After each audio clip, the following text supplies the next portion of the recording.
The clink of silverware stopped when Marjorie's voice cut through the air. "Some women marry for love," she said, swirling her wine, "and some marry for a house."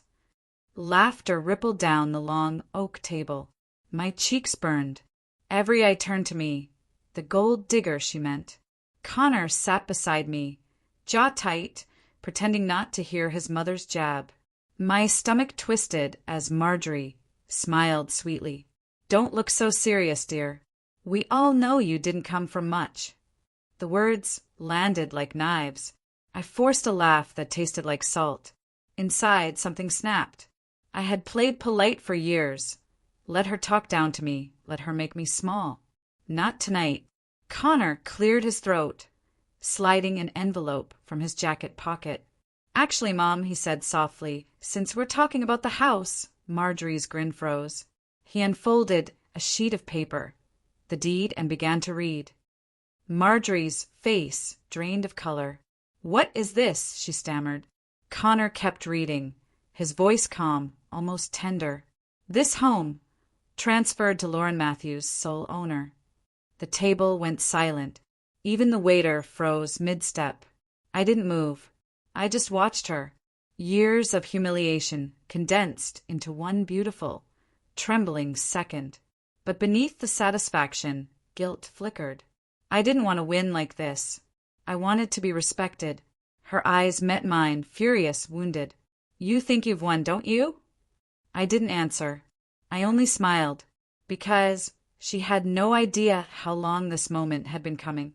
No idea what she'd built inside me, brick by cruel brick. No idea that I'd been planning this since the first time she called me nothing. My name is Lauren Matthews, and I wasn't born into money. I was born into quiet, small-town, second-hand clothes and Sunday dinners that ended with someone crying over unpaid bills. When I met Connor, he felt like sunlight, kind, grounded, nothing like the cold-eyed men his mother's world produced. We met at a library charity event. He carried boxes. I served coffee. We laughed about the smell of old books. He asked for my number. I said no twice before saying yes. For a while it was perfect. We cooked pasta at midnight, danced barefoot in the kitchen. Then I met her. The first thing Marjorie ever said to me wasn't hello. It was, "So you're the teacher." That pause before teacher said everything, the condescension, the disbelief that someone ordinary could be with her son. I should have run, but I was already in love. The first dinner at her house felt like a job interview I hadn't studied for. Crystal glasses, linen napkins folded like swans, a painting of Connor as a child staring down at me from the wall. Marjorie watched my every move, the way I held my fork, how many times I reached for water. When I offered to help in the kitchen, she laughed. "Oh, darling, just enjoy yourself. We don't all need to work, do we?" Connor didn't hear. He was telling his father a story. That's how it always went. Her insults hidden under polite smiles, timed perfectly so no one else noticed. After dinner, she pulled me aside. "You seem sweet," she said, eyes glittering. "But Connor's been through phases. Don't mistake his kindness for commitment." I smiled then, too, because if I didn't, I would have cried. That night, I cried anyway. Months passed. Every family gathering chipped a little more off me. Marjorie would compliment me just to twist it later. "You clean up well for a teacher." She'd drop hints about Connor's ex, the one from good stock. At our engagement party, she told a guest, "We're thrilled. She's got such a humble background." I learned to nod, to swallow my hurt. Connor said she'll come around, but she didn't. When we bought our first home, a small place we both loved, Marjorie insisted on helping with the paperwork. I thought it was kindness. It was control. That house was technically under her family's name. "A temporary measure," she said. I smiled and signed, pretending not to see the trap, because I already had a plan forming, quiet, patient, sharper than her smile. The first time I saw Connor stand up to his mother was also the last. She'd criticized my dress at his cousin's wedding. whispering that navy blue wasn't forgiving on certain figures. Connor's jaw tightened, and he said quietly, "Mom, enough." For a moment, I thought things might change. But later, in the car, he apologized to her. "She didn't mean it," he said. "You know how she is." That sentence became a chain I carried. You know how she is. It excused everything, the digs, the dismissals, the way she rearranged the flowers I picked, because cheap roses wilt faster. I learned to fold my pain into politeness. At night, I'd lie awake beside Connor, listening to him breathe, wondering how love could feel so lonely. But I stayed, because I believed love could fix it. I was wrong. After the wedding, things got worse. Marjorie found new ways to make me feel small. She'd accidentally send me links to high-end events I wasn't invited to. Once, I overheard her telling a friend, "She's pretty enough. Men like Connor need someone manageable." Manageable. It echoed in my head every time I bit my tongue instead of fighting back. She visited unannounced, inspecting the house like a property inspector. "Oh, you're doing your own cleaning," she'd ask. "That's sweet." Connor called it family love. I called it what it was, surveillance. When I finally found the strength to tell him, his answer stung worse than her words. "She's just trying to help, Lauren. Don't take everything so personally."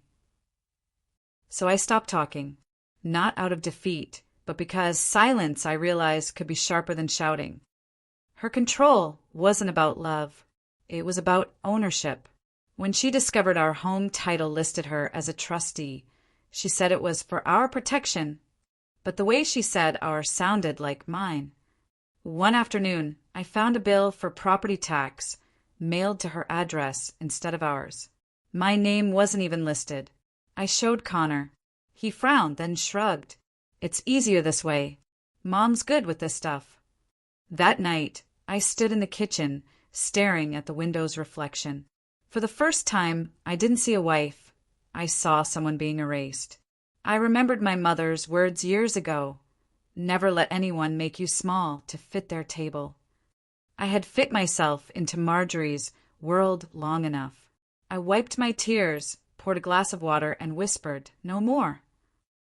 It started small, harmless, quiet acts of reclaiming space. I redecorated the living room, painted over the pale cream Marjorie had chosen with warm amber tones. When she visited and frowned, I smiled. It makes the place feel like home. She didn't like that. I took extra tutoring jobs at the local school, saved every dollar, opened a private account Connor didn't know about. It wasn't about deceit. It was about survival. Each deposit felt like a heartbeat, a tiny pulse of freedom. I learned about property law, taxes, title transfers. I read late into the night, notebooks filled with notes and arrows. Every word she used to hurt me, I turned into a weapon of knowledge. If she saw me as a gold digger, I'd show her what a builder looked like. Brick by quiet brick. Marjorie's birthday dinner was the night I realized she would never stop.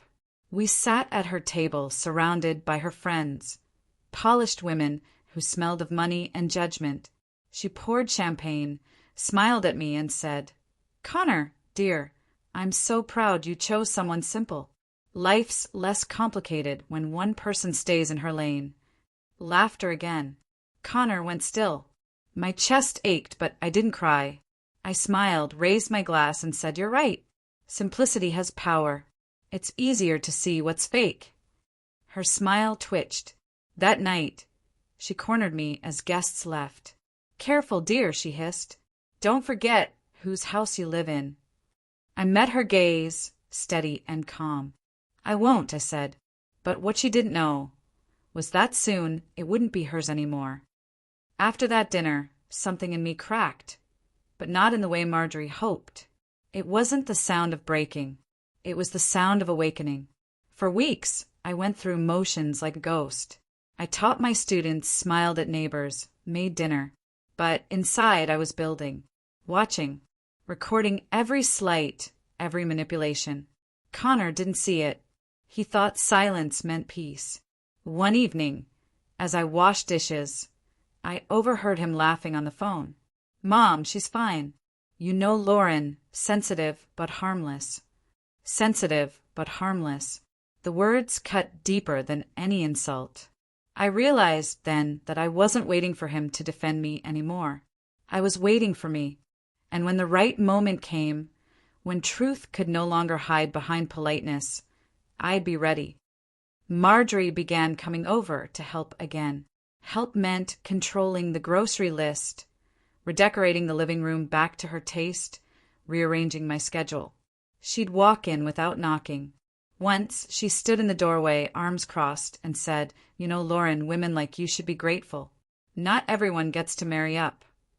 That night I cried, quietly sitting on the bathroom floor, not from weakness, but from exhaustion, because I'd spent years trying to earn approval from a woman who decided long before that I wasn't worthy.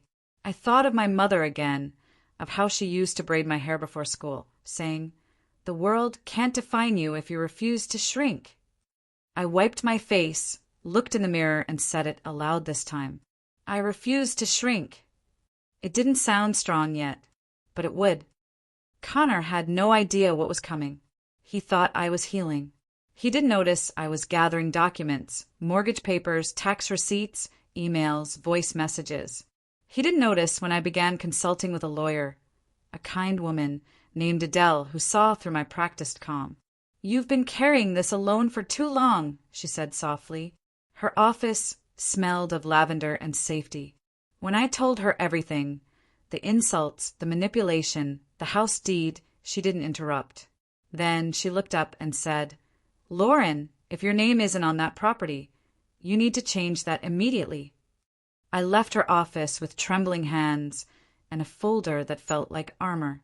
Marjorie wanted me erased, but piece by piece, I was writing myself back into the story. Connor began to notice I was different. He said I seemed distant, distracted. He didn't know it was because I could no longer stand his blindness. One night, over dinner, I asked, "Connor, if your mother ever had to choose between us, who do you think she'd pick?" He laughed. "That's silly. She doesn't have to choose." He didn't see my eyes welling. "She already has," I whispered. But he didn't hear it. He was on his phone, scrolling through work messages, sipping wine poured from a bottle his mother sent us to celebrate her tax return. That night, I slept facing the window. The moonlight hit the frame of our wedding photo. 2 smiling faces, a marriage that looked perfect from the outside and quietly rotted from within. Then came the night that changed everything. A storm rattled the windows as I sat reading the property file I'd gotten from Adele. My hand shook. The house was indeed under Marjorie's trust, but something was off. In one section, an old clause listed Connor as the beneficiary of full ownership upon transfer of marital property. If he signed it, the house could belong to him, and only him. I closed the file, heart pounding. That meant if Marjorie convinced him, I could be left with nothing. Everything I'd built erased with a pen stroke. I sat there until dawn, staring at the rain, realizing this wasn't just about property. It was about dignity, about being seen, about not disappearing quietly. I wasn't just fighting for a house. I was fighting for me. The morning after the storm, I made breakfast as if nothing had changed. Connor scrolled through emails while I flipped pancakes I couldn't eat. He kissed my cheek, distracted, and left for work. The moment the door clicked, I exhaled, the way you do when you've been holding your breath for months. I pulled the deed file from its hiding place under the sink. I read it again, slowly. Then I made copies, legal ones, and stored them with Adele. "Just in case," she said, her tone unreadable. Just in case. Those words echoed all day. That night, Connor mentioned his mother invited us to a family dinner that weekend. Something about new financial plans. I smiled faintly. "Of course," I said. But inside, I knew that dinner would either break me or free me. Marjorie began sending me texts again. Passive-aggressive poetry, really. "You're such a patient wife. Connor is lucky to have someone who understands her place. Her place. I stared at that message for a long time. Then I put my phone down, poured myself tea, and opened my notebook. At the top of a blank page, I wrote, "Everything she took, I'll take back quietly." It wasn't revenge for the sake of hurting her. It was justice for the woman she refused to see. Every woman she'd ever called less. I started documenting again, conversations, bank statements, messages. Not to destroy her, to expose her. Because sometimes the cruelest punishment isn't rage. It's truth spoken out loud when they least expect it. The dinner night arrived heavy with rain. Marjorie greeted us with her usual false smile, eyes scanning my dress like she was measuring how far below her I'd fallen. Connor took his seat at the head of the table. I sat beside him, hands folded in my lap. The smell of roast and resentment filled the air. "Connor," Marjorie began sweetly. "I spoke with the accountant about transferring the deed. You'll be sole owner by next week." My stomach twisted, but I didn't flinch. Connor blinked. "Sole owner." "Yes, darling. It's only right. Lauren doesn't have to worry about the paperwork. Women shouldn't deal with that stress." I looked at her, really looked. The woman who spent years dismantling me with a smile. For the first time, I didn't look away. "Actually," I said softly, "I'd love to talk about that deed." Her fork froze midair. "Lauren, dear," Marjorie said, her tone tightening, "these are legal matters. You wouldn't understand." Connor looked uneasy. "Mom." "No, it's fine," I interrupted. "I do understand. In fact, I brought a copy." From my purse, I slid the folded document across the table. Marjorie's face stiffened. Connor frowned, unfolding it. "What's this?" he asked. "The original deed," I said quietly. "The one that shows who actually paid for the house." Silence. I watched the color drain from her face as Connor's eyes scanned the page. My name, my signature, my bank record. For months, she told him she covered the down payment. But there it was in black and white, my inheritance from my late mother. The table went cold. Marjorie's knife clinked against her plate. "Where did you get this?" she hissed. "From the truth," I said. The room shattered in invisible ways. Connor sat frozen, lips parted. "Mom, Lauren's name is on this." Marjorie tried to laugh, but it cracked halfway. "She must have forged." I leaned forward, voice calm but trembling.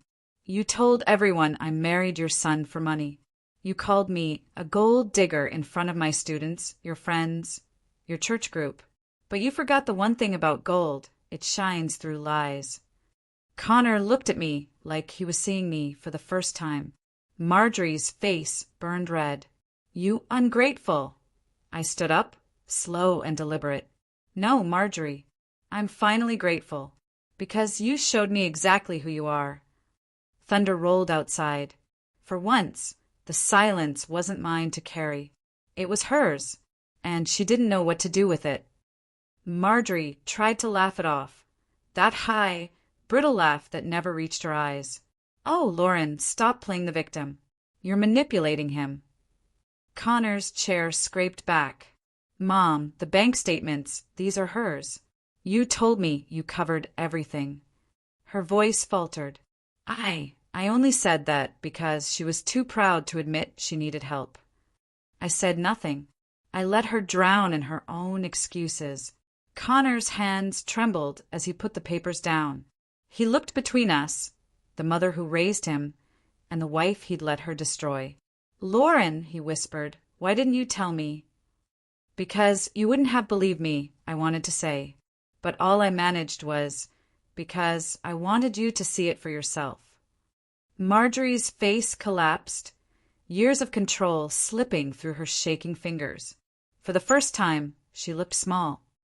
The drive home was silent. Rain streaked the windows, catching the blur of streetlights. Connor gripped the wheel too tightly. I stared out, watching the reflections run like tears. "I can't believe her," he murmured finally. "I can," I said. My voice sounded far away, even to me. "She's always believed love is a hierarchy. She just never thought she'd lose control. He sighed. You shouldn't have gone through this alone. I almost laughed, but I did. For years. We pulled into the driveway, the house looming like a memory I didn't want anymore. Inside, he followed me to the living room. Lauren, he said quietly, I don't know how to fix this. You don't, I replied, turning toward him. You just stop breaking it. He blinked but said nothing.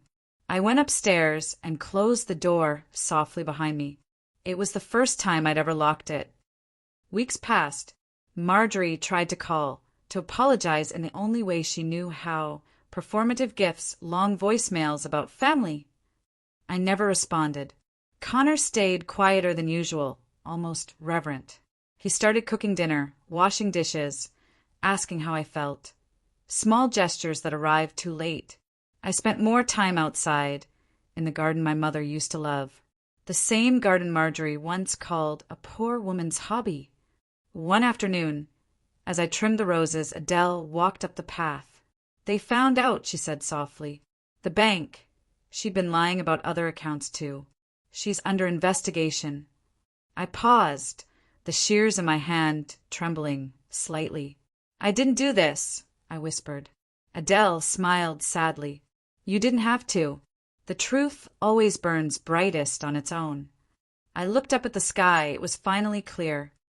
By the time spring came, Marjorie had lost nearly everything. The charity board removed her. Her friends avoided her.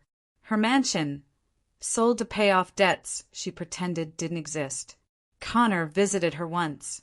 When he came home, he said only she's not the same. Neither was I. I'd started working again, interior design, small projects at first, then larger ones. People said I had an eye for warmth.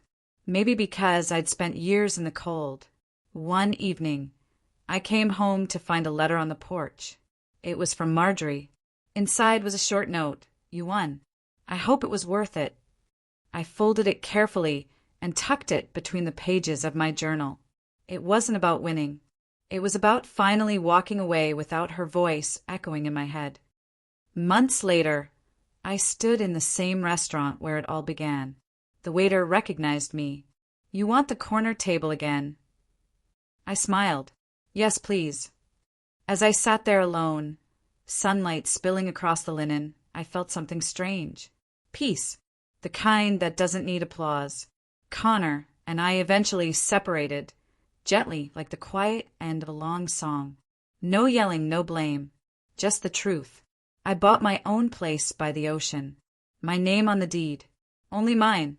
Sometimes, when the waves crash, I think of her, Marjorie, the woman who tried to break me into something small.